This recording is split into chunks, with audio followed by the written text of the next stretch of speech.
বুধবার নৈহাটি পৌরসভার অবসরপ্রাপ্ত শ্রমিকরা তাদের বকেয়া পেনশন সহ গ্র্যাচুইটি নিয়মিত পাওয়ার জন্য নৈহাটির পৌরসভার পৌরপ্রধানের সাথে সাক্ষাৎ করেন।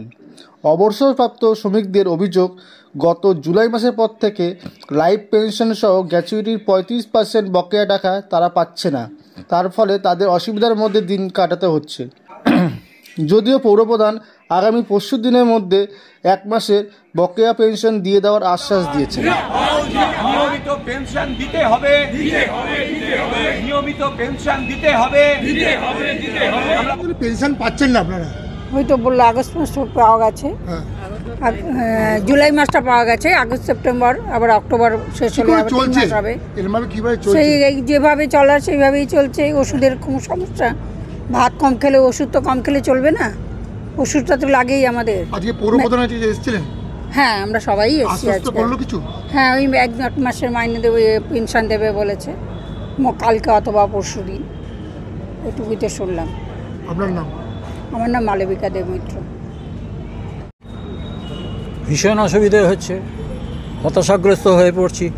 পরশু দিন আমাদের একজন কর্মচারী, আমাদের সাথী বন্ধু, চিন্তায় সে ওষুধও খেতে পারতো না, তার পয়সাও ছিল না সেরকম, হৃদরোগে আক্রান্ত হয়ে পরশু দিনকে মারা গেছে। এই পরোক্ষ দায় তো কেউ নেবে না। হ্যাঁ, আমরা দুঃখ করেই যাব। হয়তো আজ আমি বলছি, কাল হয়তো আমার পালা। অত্যন্ত অসুবিধার মধ্যে আছি। যেভাবে সবাই চলছে, আমাকেও সেইভাবে চলতে হচ্ছে। পৌরপ্রধানের সঙ্গে এসেছিলাম, কথা হলো। উনি বললেন আজকে আমরা অর্ডার দিয়েছি অ্যাকাউন্টস ডিপার্টমেন্টে, এবং চেষ্টা করছি আগামীকাল অথবা পরশু দিনকে 1 মাসের দিয়ে দেবো। এই পর্যন্ত কথা হয়েছে। আপনার নাম? আমার নাম তাপস চ্যাটার্জি, পেনশন হোল্ডার। একত্রে আজকে পৌরসভা জড়ো হয়েছেন কেন? আমরা এখানে এসেছিলাম যে আপনি হয়তো শুনে থাকবেন যে গত জুলাই মাসের পর থেকে আমাদের পেনশনাররা কোনো পেনশন পায়নি।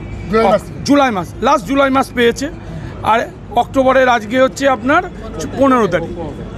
এই বিষয়ে আমরা পৌরপ্রধানের কাছে জানতে চেয়েছিলাম যে দুর্গাপুজোর আগে যদি একটা পেনশন দেয়া যায়, তা সেটাও হয়নি। আর দীপাবলি আসতে আর 2-3 দিন বাকি। আমরা এখনও জানি না যে কবে এরা পেনশন পাবে।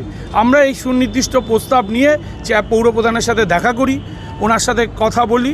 তখন উনি বলেন যে উনি প্রয়োজনীয় নির্দেশ দিচ্ছেন, ফান্ডের কি অবস্থা দেখে অ্যাকাউন্ট ডিপার্টমেন্টের সাথে কথা বলে আগামীকাল না হলেও পরশু দিন যাতে পেনশন হয় সেই চেষ্টা 1 মাসের উনি দেবে।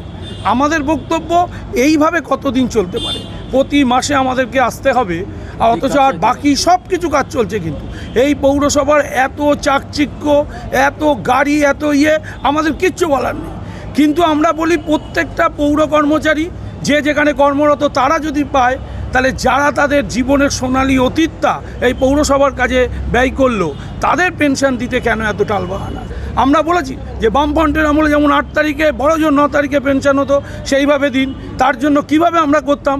আমরা যারা অ্যাকাউন্টস ডিপার্টমেন্টে কাজ করি, আমাদের যারা রয়েছেন, পেনশনার রয়েছেন, আমাদের থেকে সুনির্দিষ্ট প্রস্তাব নিন কিভাবে কি করতে হবে। ওনারা শোনেন, কিন্তু সময় মতো ওনারা আর সেই প্রয়োজনীয় পরামর্শ নেয় না। এবং আমরা এখনও দাবির সাথে বলছি, যদি আমাদের পরামর্শ নেন কিভাবে কি আমরা করতাম, সেইভাবে ওনাকে আমরা দিক নির্দেশ করব। উনি মানবেন কি মানবেন না ওনার ব্যাপার, কিন্তু এইভাবে চলতে পারে না। এইভাবে তো পেনশনারদের দেওয়ার রাস্তায় বসতে হবে। যা অবস্থা, এই 1 মাসে দেবে বলছে, এর আগে বকেয়া অনেক বাকি। গ্র্যাচুইটি 65% দিয়েছে, এখনও 35% বাকি আছে। পেনশনের এরিয়ার বাকি, এগুলো উনি কবে কি দেবেন? আমরা বারবার আসি, ওনার কাছে আশা নিয়ে যায়, তারপর দেখা যায় সেটা আর কিছু হয় না। পরবর্তী পদক্ষেপ আমরা দেখি ওনার কথা মতো। উনি বলেছেন কালকের দিনটা অপেক্ষা করতে, পরশু দিন হবে।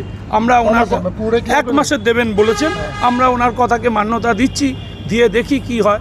তারপর আগামী দিনে আবার আমরা আন্দোলন নেব। হ্যাঁ, আগস্ট মাসের বাকি আছে। উনি ফ্যামিলি পেনশন আগস্ট মাসের দিয়েছেন, কিন্তু লাইফ পেনশন আগস্ট মাস থেকে বাকি আছে।